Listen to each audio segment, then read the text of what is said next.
Welcome, Virat. Thanks for accepting to join the Forbes India Leadership Awards and our chat. Pleasure. First and foremost, congratulations for becoming a parent. Thank you very much. Thank you very much. How has it been the early days? Has it been a seeming track with a lot of bounce on it, or it's been good from the beginning? No, it's just been an amazing time. It's ever since I came back from Australia, just to be able to be present for the birth of our daughter was something that is very difficult to explain in words, and something that I will always cherish for the rest of my life. I would not have missed it for anything in this world. And unless you're there, you cannot really understand the impact it has on you as a human being, to witness life being born and your own child. It's something magical. And to answer your question, I think when you're fully committed and you're fully tuned in, for doing the responsibilities of becoming a parent, I don't think that anything seems that difficult. Having said that, I think I had to leave after 17 or 18 days, but I understand how tough things are, and I would have loved to be right beside Anushka for the time that I was away. But now the family is with me, so I'm helping wherever I can. And once you're in that space where you want to help and take responsibility, I don't think things seem that difficult. So I'm just relishing and enjoying every minute of it. Fantastic. Great to know. Since it's a Forbes platform, I thought I'll ask you certain questions to start with on leadership. You have been a phenomenal Indian cricket captain, exemplary record across 3 formats. What qualities do you think makes a great cricket captain or a cricket leader? And from your experience, are there things that one can take cue from leaders in other sectors as well? Of course, I do look up to people who are leading in the respective fields in other walks of life, other disciplines, other sports as well. You can be a very smart captain and a very smart tactician.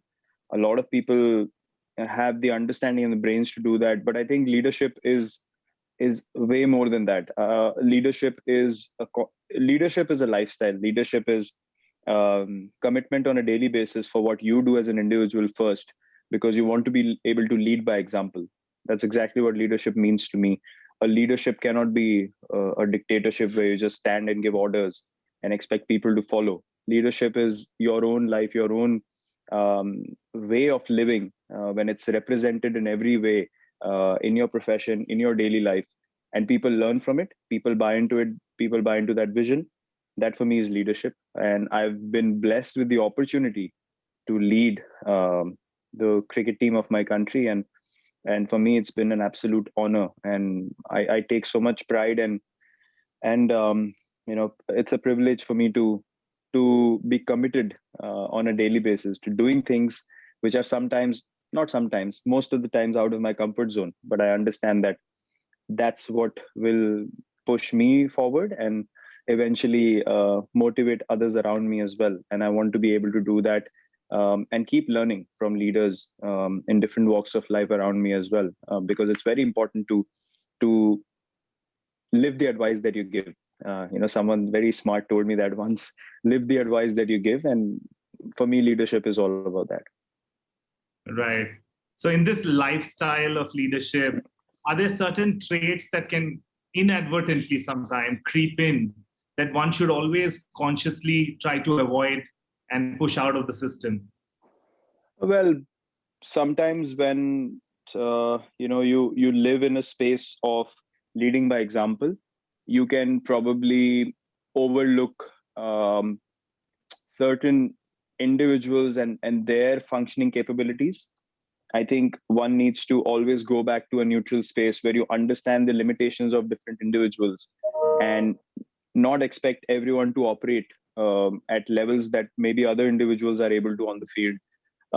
So that's where man management kicks in. And I think for any good leader, man management is very important, to understand how to get the best out of your players, or your colleagues or people working for you. When you're leading a group of people like yourself, you must be working with people, and to give the right kind of chats to people at the right times is so very crucial. Some people respond to a little bit of criticism really well. The others respond to making them feel how good they are at all times. So it's all about understanding what kind of conversations need to be had with different individuals, and eventually the goal of any leader is to get the job done. And for that, you need to maneuver your way around situations, understand being very aware of who operates how, and not go beyond that a lot of the times, because you can very easily do that. You can expect so much from people that they feel like, are they ever going to be able to accomplish that? So you have to find ways to eventually get them there, slowly but surely. Fantastic. So tinkering the style depending on the team member. When you're looking at a new talent, right, and trying to spot how good he would be in future, other than cricket skills, do you look for some other traits in that person? For me, the answer is very simple. I look for characters more than skilled people. For me, because I've lived that kind of life as well. I wasn't the most skilled player when I came into the team. I know that there were people far more skilled than I was, but the one thing I had was belief and an insatiable appetite to just win every game for my team. And in that process, I started improving my skills as well. But every time the team was in a spot of bother, I wanted to run on the field and not worry about whether I'm going to get out or not. And I look for that in people. I look for people who are walking in difficult situations with their chest out, looking at the opposition, staring everyone down, almost like saying, you better get me out or else.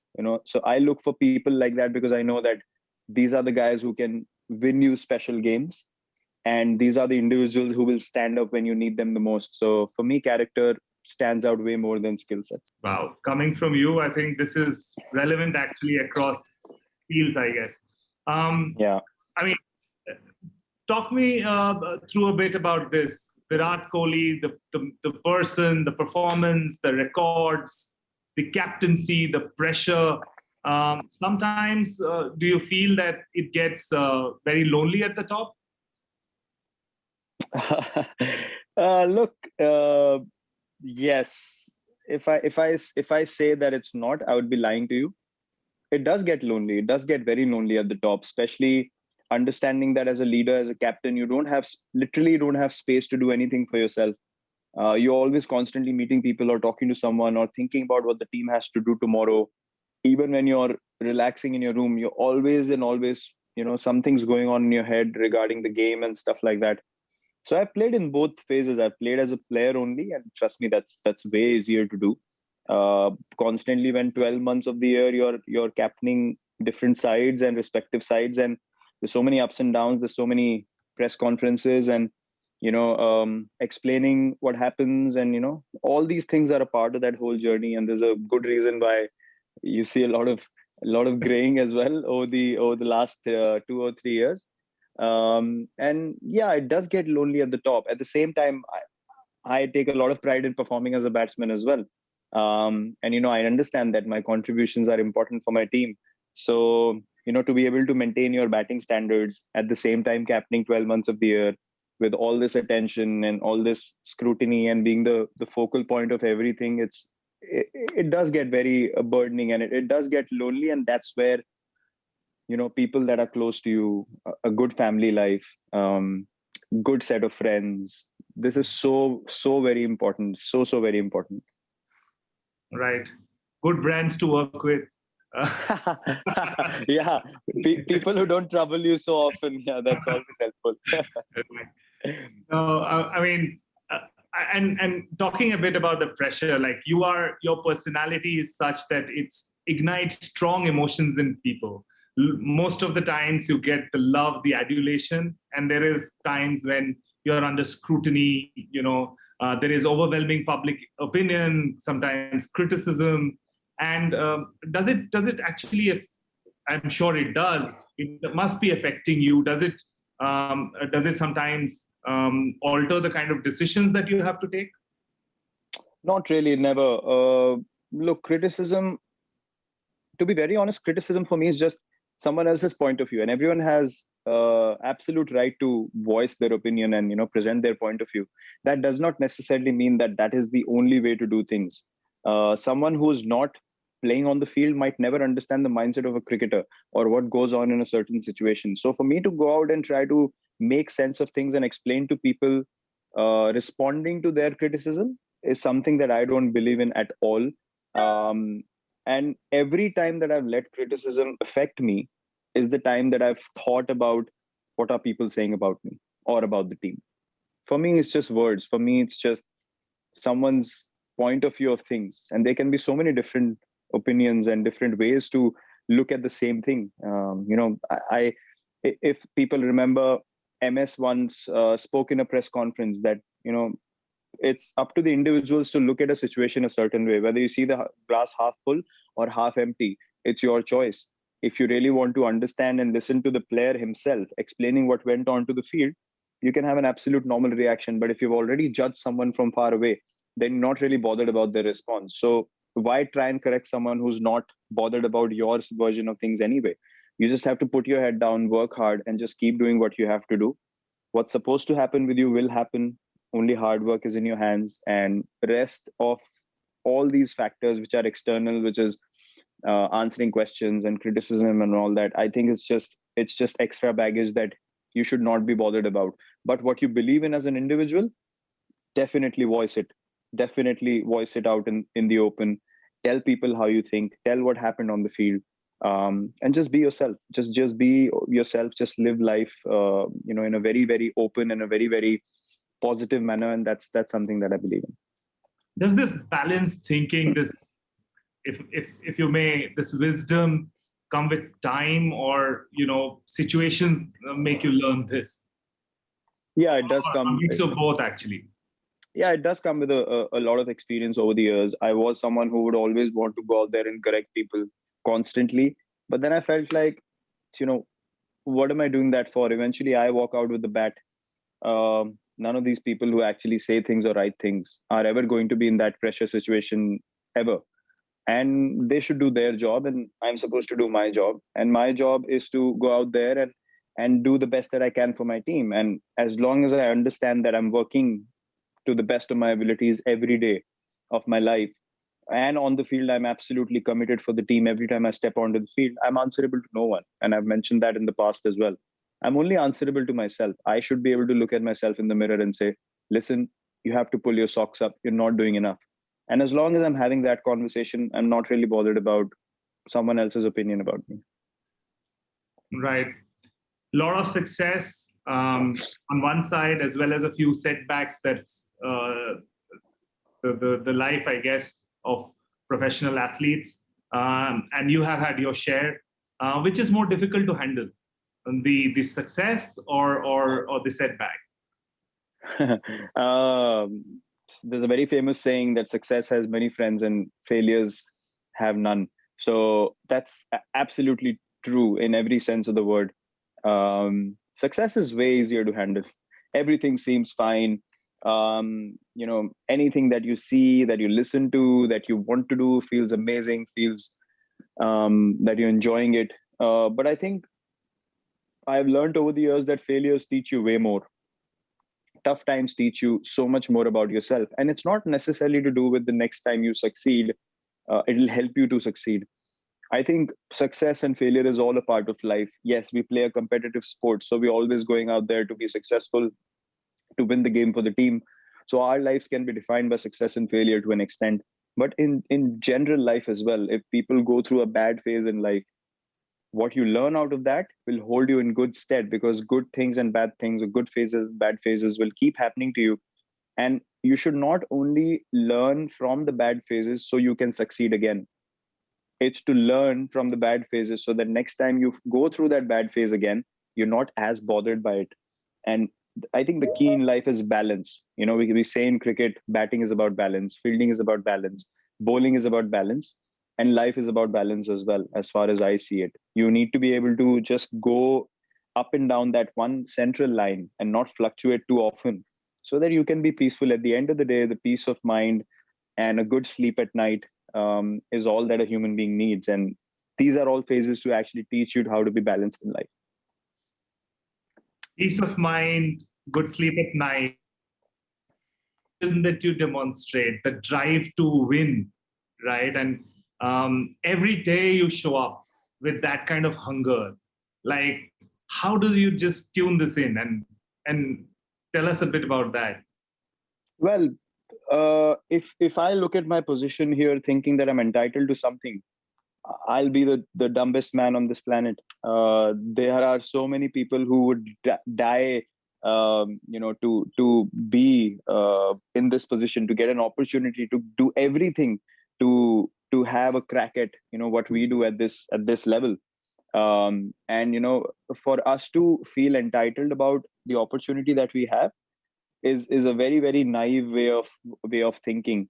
But having said that, you also have to understand that you cannot be egoistic about things. So I've tried to go about what I do on the field in a very, very organic manner. I've never really tried to hide who I am or compromise on who I am as an individual. For me, this is a place that I've been given an opportunity with, and I need to fulfill that opportunity with my responsibility every day of my life.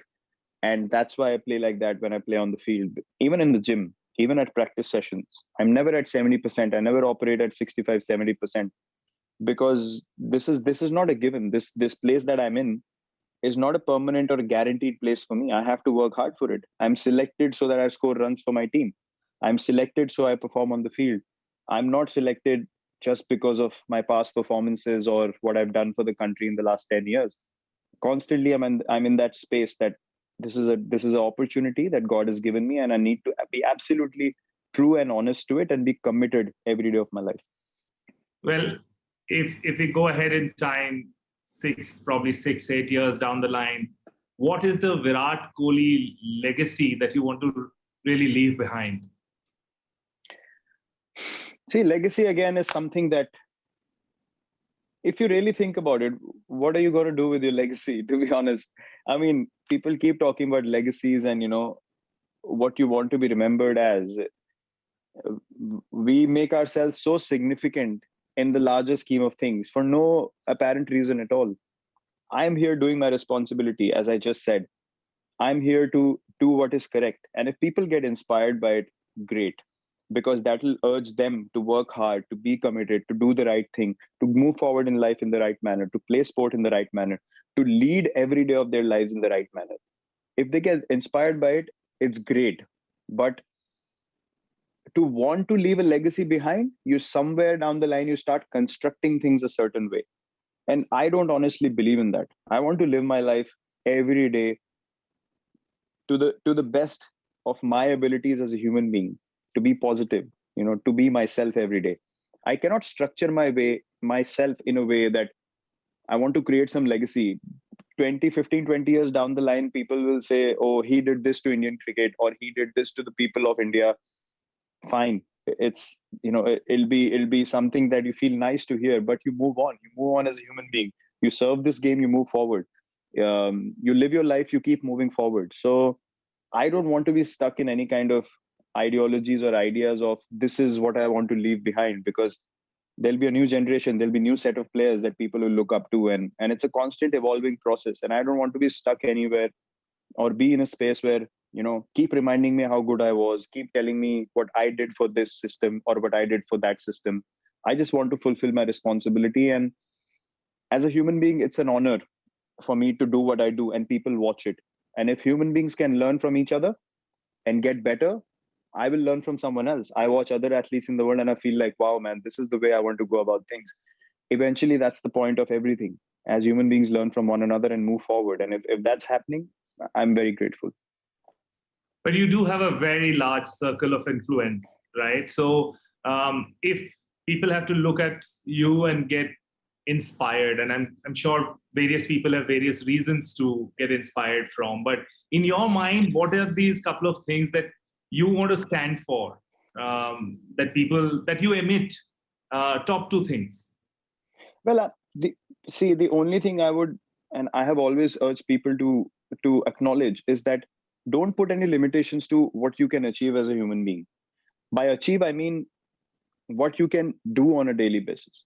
Don't put a tab on. So I'll give you a small example of, when I was coming through the ranks, I was always told, don't focus too much on the commercials, don't focus too much on ads.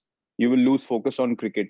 I never believed in those things, because the time that I get to practice and to work out and to play, if I'm providing 120% of my effort, I'm entitled to do anything apart from that, in my time, in my personal life. And things were never difficult for me in that regard. I was able to manage both. I was able to balance both. So I never looked at things in a negative manner. I never thought, what if I do too many ads? Will my sport suffer? I never lived like that. No, every day is a different event. Every moment is a different event. And I just look to be myself, to be fearless, to be optimistic, to be positive in every moment, every single day of my life. And I would urge people to be the same way. I'm not saying go around and start treating people with arrogance and stuff like that, but we all have enough awareness to understand what is the right way to lead our lives.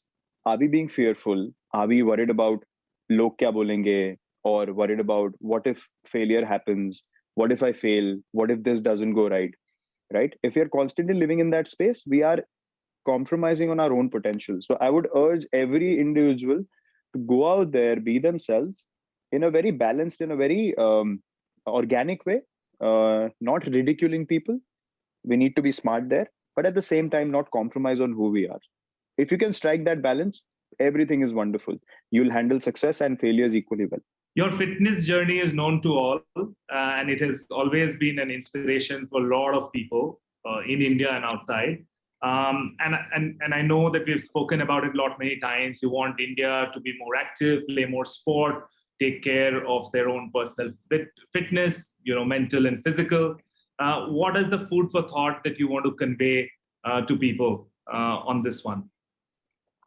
Well, again, do not limit yourself to how much you can do, even from a physical point of view. As individuals, I was in a space where I felt like, I might not be able to do Olympic lifts, and what if my back gets sprained or I get a serious injury? But then I had to trust an individual named Mr. Shankar Basu, who actually opened up so many other scenarios of possibilities, because I was able to be accepting of someone else bringing in a different point of view and saying, okay, things could be done this way as well. The day I stopped being rigid is the day I started exploring things which were beyond my own comprehension. I could not process these things before, but then it opened up, a Pandora of possibilities which was unknown to me. So always go and try something, especially from a physical barrier point of view, because once you cross a physical barrier, what it does to you mentally is something that is very difficult to explain. Once you become a better version of yourself physically, your body is ready to take on more. You can think more optimistic or more positively about things, even in your workplace. When you're fitter, you look forward to working those hours rather than thinking, I'm going to lose out after 4 hours, and how am I going to last the second half of the day. There's such small things that can be done to put out the best version of yourself on a daily basis. And fitness for me is something which is a controllable, which is only purely based on desire and the motivation that you have to create as an individual to get up every day and say, I'm going to find a space where I can work out, and I'm going to push myself physically every day. And the results of which, when you experience, the output for everything becomes better. It's not just physically how you look, but your capacity to do more improves your headspace already, because you're willing to take on more. Then you don't get flustered by the burden of work or the burden of effort on the field that's coming your way. You start looking at that as an opportunity. I guess it's how you condition your mind, right? Once I met you in the gym of Trident Mumbai, you just had a double century, played the entire day, and you were at the gym, and I said, you played the whole day, you batted the whole day in the heat, and you're still here. You said that because I batted the whole day, I am here. So I think it's how you see it. It's your approach is extremely inspirational, like I said. So that's it, Virat. I think the only thing, because again, it's the Forbes platform, I just wanted to also let people listening to us know that you've got a very strong business mind. And I've seen this when we built the Puma 1.8 range together, that you have a very strong orientation, incisive ideas on product, consumer, pricing. And I hope one day, when you get the time, you will put more of your mind into that.